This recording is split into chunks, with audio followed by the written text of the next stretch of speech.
Mummy papa की शादी की सालगिरह पास आ रही थी। इस बार मैंने उनके लिए एक सरप्राइज प्लान किया था। डेस्टिनेशन सिर्फ मुझे और मेरे छोटे भाई मिंटू को पता थी। शनिवार की सुबह हम चारों, मम्मी, पापा, मिंटू और मैं, कार से निकल पड़े। पापा ड्राइव कर रहे थे और मैं मोबाइल पर रास्ता देख रहा था। करीब 6 घंटे की ड्राइव के बाद हम पहाड़ों में पहुंच गए। सब कुछ बिल्कुल परफेक्ट चल रहा था। तभी सामने एक टनल आई।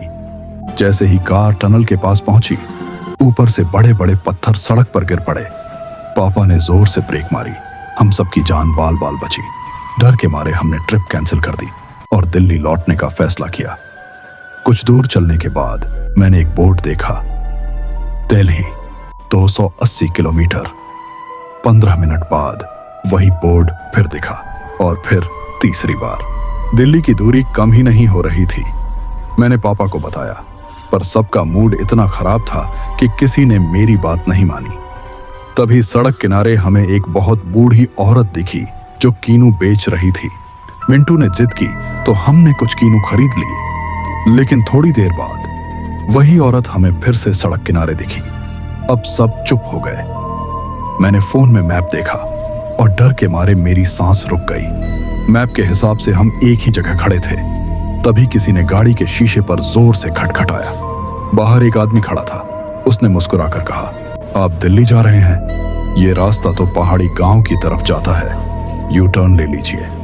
पापा ने यू टर्न लिया, लेकिन 15 मिनट बाद हम फिर उसी जगह पहुंच गए और इस बार वही आदमी फिर से सामने खड़ा था। इस बार पापा गुस्से में बाहर निकले और तभी वो आदमी आंखों के सामने गायब हो गया। अब पापा ने हिम्मत करके उसी बूढ़ी औरत से रास्ता पूछने का फैसला किया। वो औरत अब हंस नहीं रही थी, सिर झुकाए खड़ी थी।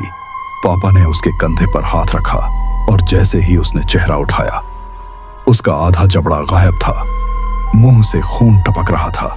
पापा चीखते हुए गाड़ी की तरफ भागे। डर के मारे उनका कंट्रोल छूट गया और कार एक पेड़ से टकरा गई। मेरी आंख खुली। हम सब गाड़ी में सुरक्षित बैठे थे और कार उसी टनल के सामने खड़ी थी। ना कोई चोट, ना कोई पत्थर, सब कुछ नॉर्मल लग रहा था।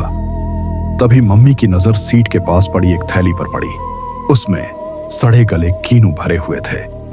हमने बिना रुके वो थैली बाहर फेंकी और सीधे दिल्ली की तरफ निकल गए। हम घर तो सुरक्षित लौट आए। भी आज भी जब कहीं बोर्ड पर लिखा दिखता है दिल्ली 280 किलोमीटर, तो दिल कांप उठता है, क्योंकि आज तक हमें नहीं पता उस दिन हम किस रास्ते पर थे और किस दुनिया में फंस गए थे।